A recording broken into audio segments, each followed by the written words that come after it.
Over the last few days, we've seen a situation, people with bird flu on King Island in a few occasions, particularly around Curry.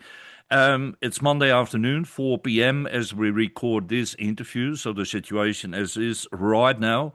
And we're going to talk to the NRE, Natural Resources and Environment Incident Controller, Wes Ford, to give us a bit of an update. Wes, welcome. Thank you very much. Now, we have a growing number confirmed H5 bird flu detections on the island. How concerned should we be?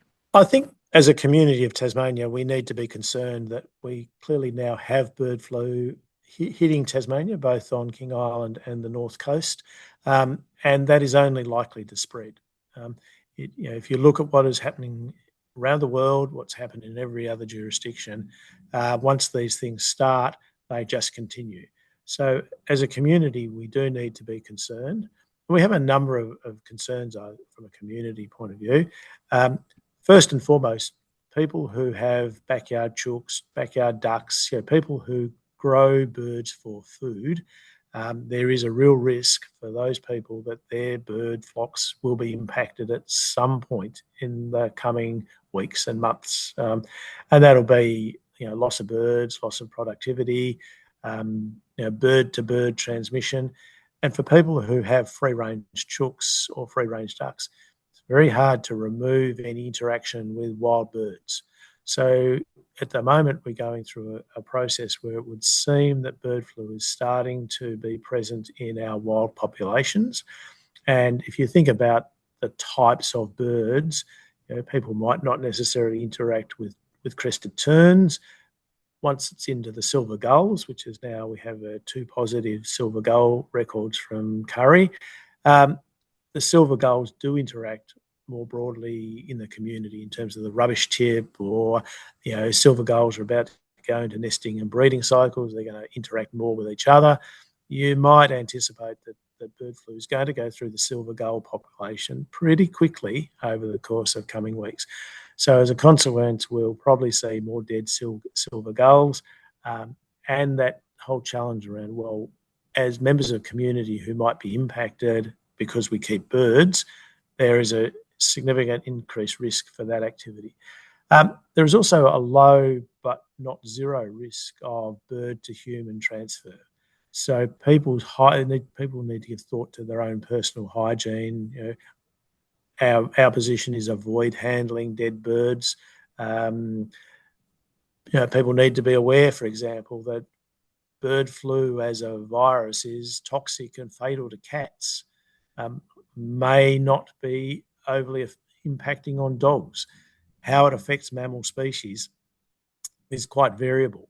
And so, for example, where we might see some impacts on King Island would be if it were to get into seal pups. So, with seals around the area, to the extent we start seeing pupping activities, and we have seen in the subantarctic islands, near 100% fatal on elephant seal pups. So, as a community, we need to be aware, concerned, vigilant, and it will change some of our practices in the way we have to handle, or we do handle, birds. Can you say that, or is it maybe too early to say, but is this virus now circulating among seabirds in general around the island, or? Look, it's too early to say, and this is what the genetic testing we're doing is important for. Looking at the genetic testing of the brown skua from that landed at Rocky Cape, that brown skua has got the virus it's got has got the same genetic characteristics as the virus that's been detected in South Australia. When we get the sequencing back from the crested terns from King Island, if those crested terns come back with the same genetic sequence, then you start to form a conclusion that says, well, it looks like there is a common strain of this virus in birds around Bass Strait or around Western Bass Strait, and what does that actually mean, sort of thing. So, and then there's this sort of question then that becomes, when have we got an outbreak? Typically, outbreaks are typically things that are seen in commercial production. So, if you've got bird flu in a commercial chook facility and it kills a lot of chooks, that's clearly an outbreak. It's a lot harder to decide in the wild with only a few dead birds at this point in time when there's an outbreak.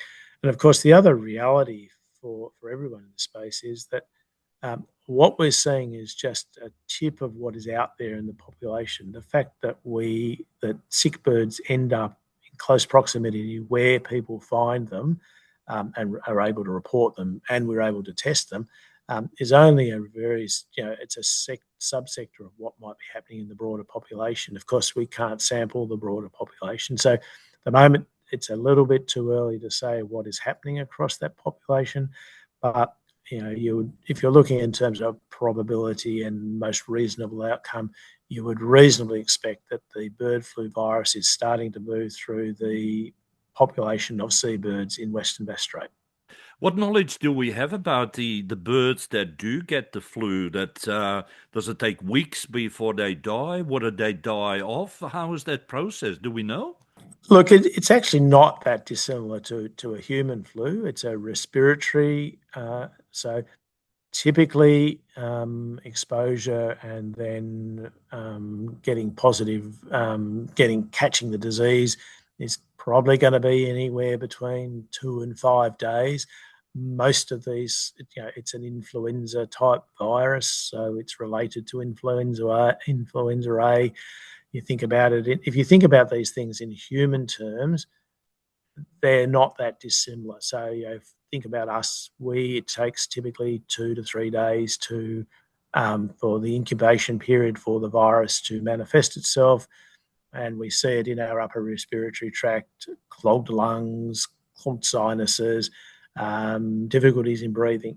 Birds suffer the same sorts of things. So the sorts of things people are looking for in terms of sick birds, lethargic birds, birds that look like they're in distress, weak, not able to fly, so that and because it's fatal and it's going to be highly fatal, and I don't know what a percentage would be, but there will always be some part of the population that will recover, as in any other virus, but in this particular case, it's pretty high. So near fatal or close to near fatal for an entire population probably doesn't really matter. If you've got 100 birds who catch bird flu, 70 going to die or 80 going to die, one sense it probably doesn't really matter in that sense. So what we might anticipate is that as this spreads, and you think about infections in people, and COVID is our best example. You think in Australia, we had one ship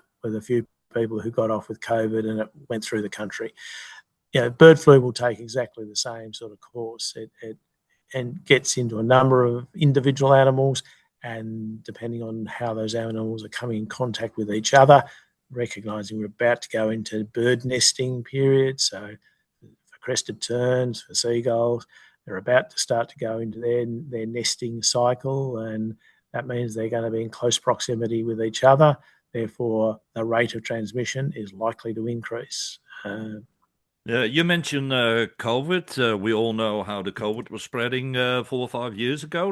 How does it actually spread amongst the birds? Because they don't spit in each other's face, do they? Or breathing, or like. Look, like any respiratory illness, when we breathe out, and a bird is no different, we breathe out micro droplets.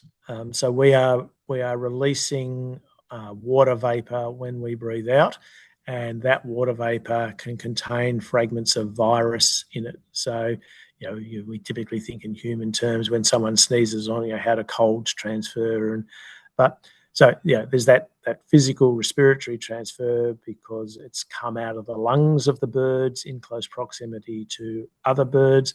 But there's also contact. The virus will live out of the bird for a period of time.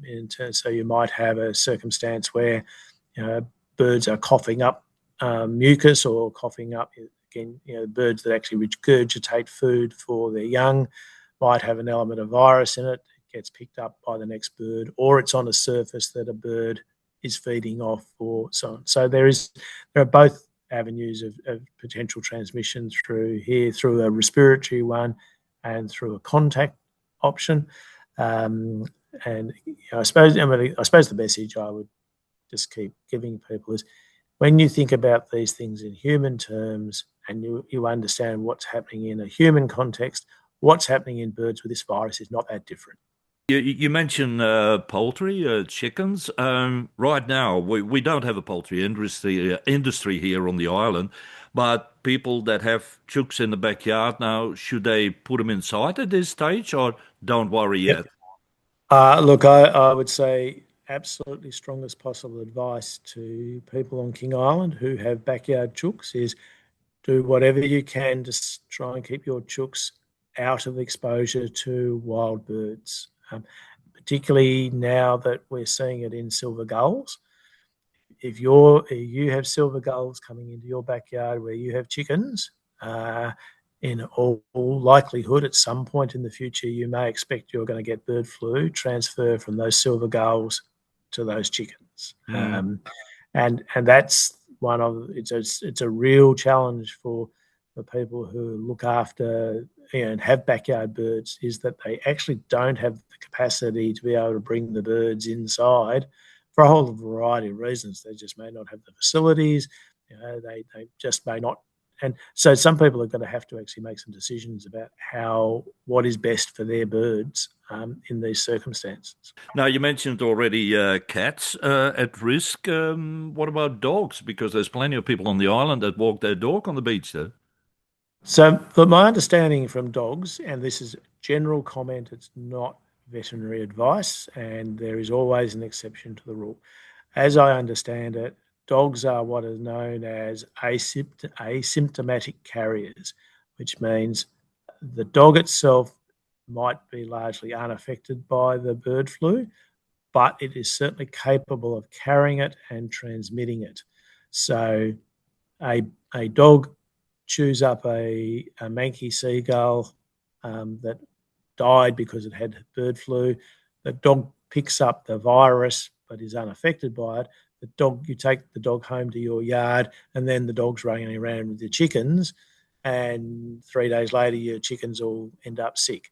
And you think, well, how did my chickens get sick? They haven't been anywhere near birds. And it could well be that the transmission has occurred through the dog, even though the dog hasn't actually been affected.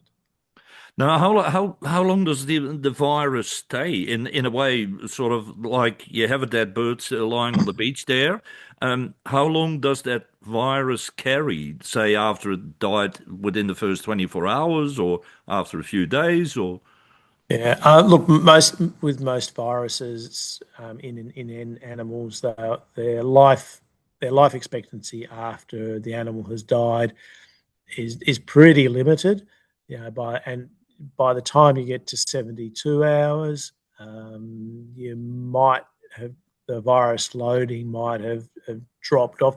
The problem from a virus point of view, while the virus can stay alive for a period of time, it can't replicate in a non-living circumstance. So, while it's in a dead bird, it might replicate for a while the bird has still got viable cells and so on. But there becomes a point where the virus itself will just peter out because there's no living material to feed the virus, sort of no? thing. So some of these things, somewhere around 72 hours, but some of it might be up to 7 days. So, I'd still take the view, a dead bird, all members of your community at the moment, I'd take a view that a dead bird, a dead seabird in particular, any dead seabird in particular on King Island, you probably take a view, in all likelihood, it probably has bird flu, and my best approach is to avoid it and to keep my dog away from it as well. Yeah. So for some people, that might mean that their strategy means they have to start walking their dogs on leads near the beach rather than letting them free roam. If somebody finds just one dead bird right now on the beach, should they still report it, or are you mainly Yes, interested in unusual number of dead or sick birds? uh, we absolutely want people to report everything they see. Um, because getting the reports, getting the reports is the intelligence that's giving us. So we make what we would like people to do is when they see it, they report it. We make the decision whether we're going to act on it or not. But if people themselves say, "Oh, I think it's dead," I don't think they need this information. We actually run the risk of creating gaps where we're actually really missing important data. So our strongest possible advice to people is see it, avoid it, record it, report it, and we might get 4 or 5 reports of the same dead bird. Well, we can tease our system. Our officers will work through that, and as I said, we may not respond to it, but getting the information is really important because it's that vigilance. When some members of the community happen to be wandering around the beaches on the east coast of the island and they come across dead birds, we absolutely want to know about that sort of thing. So we've got to be really careful about complacency here, that people say, "Oh, well, there seems to be dead birds everywhere. I don't need to keep reporting these." We would say, let us make the decision about whether or not we need to do anything with it, but please continue to report. Now, one of the other big things on the island, of course, is what we are famous for here on King Island is our beef cattle. We also have dairy cattle. Any risk for those animals? So yes, but not necessarily able to be quantified. And this is one of the challenges with this particular strain of bird flu worldwide, is that just because it might affect dairy cattle in, say, arbitrarily pick a country, saying it's affected dairy cattle in South America, doesn't mean that it's going to affect dairy cattle in Australia, if in all or the same way. I think that the key point for people who've got animals of any sort is that be aware of your animal's health and remembering their welfare. And if you think your animal is unwell, contact your vet. This virus is able to be detected via a swab.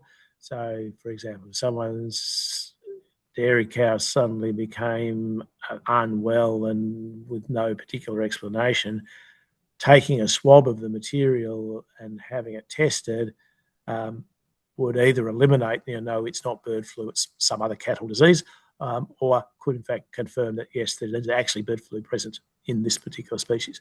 And we have to remember worldwide, but so there are pretty much no vaccination responses. Certainly in Australia, there are no vaccinations there are no mammal or human vaccinations for this.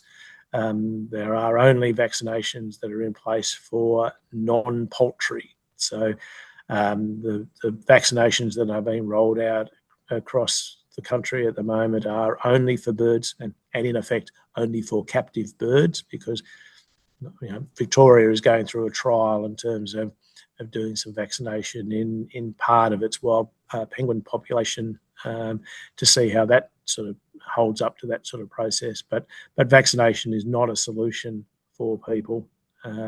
Good husbandry is, and people just need to be mindful of this is going to be the way of the world, and fairly soon it's the new management paradigm we have to deal with, the same way as we've dealt with COVID or any other virus. Things we adapt to it and work out how to live with it and try and manage and mitigate the consequences. You already mentioned Victoria, correct? That today they started, with a vaccination program targeting more than 5,000 little penguins at Phillip Island and St Kilda. Each penguin requires 2 doses, and birds will be microchipped so they can be identified for a second dose. We do have a penguin population here on King Island. Should a similar thing take place, or what? How do we approach that? There are currently discussions with the the chief vets right across the country who are meeting regularly to discuss exactly this process, and so that the vaccination and access to the vaccination and decisions about how the vaccination is released are taken by nationally by the Commonwealth Chief Veterinary Officer, and this question is being looked at right now around which species, which order of priority, but there still needs to be that fundamental position that says the bird has to be captured, able to be captured twice in about 3 weeks between the two, sort of thing. Clearly, they've done some analysis in Victoria, and I'm not sure they'll get 100%, but they're obviously formed a view that they can recapture a fairly high percentage of the birds, hence why they're going to go through that process. I would suggest they'll probably want to see what the efficacy of the vaccine process is in Victoria before they necessarily decide to roll it out more broadly. And that's part of the challenge. So it's not, I can't give a more specific answer than that at the moment, because it's not a question that is actually able to be answered yet, because the CBOs are still working on this. There was a meeting today specifically looking at this particular question around native birds in Australia and what should be vaccinated, when and how.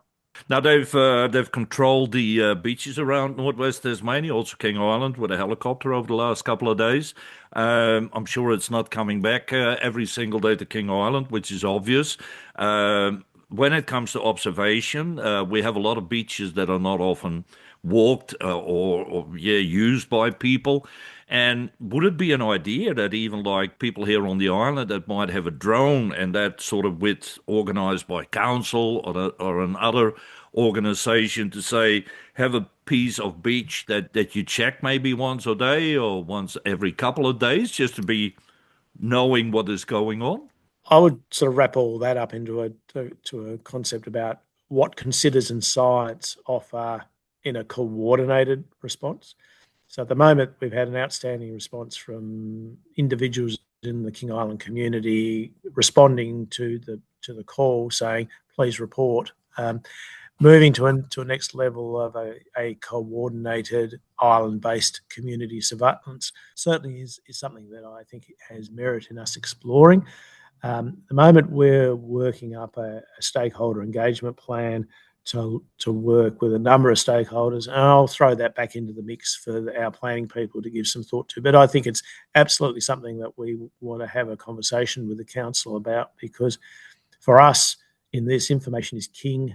How we get information, how we get good, reliable information, particularly from a group of dedicated people who just want to ensure that accurate information is provided. So I'll take that on notice, and we'll follow it up and work with the council to see if there's anything that we would like the council to do. So, in other words, coming to the end of this interview and great with all this information, can we say that people definitely right now do not panic, but be very aware of what happens and maybe take some extra precaution by checking your animals, be it your beef cattle, whatever animal, and just keep an eye out for what might be different than usual? Absolutely.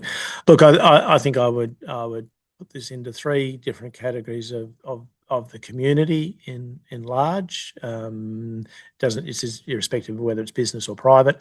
Uh, the group that needs to pay the most attention to this and possibly take some action is those who hold chickens and ducks and are growing them for their own use on the island. Because your in a risk sense, your birds are at high risk. The second group is those that have cattle, farm animals that they just need to keep an eye on. In a very complex farming environment, when there's a whole lot of things that can make your animals sick, here is just something else that could impact on your animals. So be vigilant, understand the base healthiness of your animals, and respond accordingly with the vet if you think your animals are not healthy. And the third group is the group that I suppose are really just the community at large who don't hold and house animals. They need to be aware from the point of view of they will potentially see more dead birds. We want people to avoid those birds. We want people to record them and report them, and to just be aware of that those birds do pose a risk to the other two groups. So people can unwittingly transfer the virus, for example. If you've got a dead carcass and you decided that you were going to bury it with using your foot and bury it in the sand, for example, what you're actually doing is you're transferring virus to your boot, and then you're taking it home and you're walking the virus around the garden. People do need to remember that this virus is does live outside living birds and can be transferred on physical things. Wes Ford, we thank you very much for your time. Thank you very much, and I would just like to take this opportunity to thank King Island community for their fantastic response and engagement. It's been nothing but outstanding, the support we've had from the King Island community over the last few days. So thank you very much to your community, and we look forward to continue to work with you over the coming weeks and months as this progresses.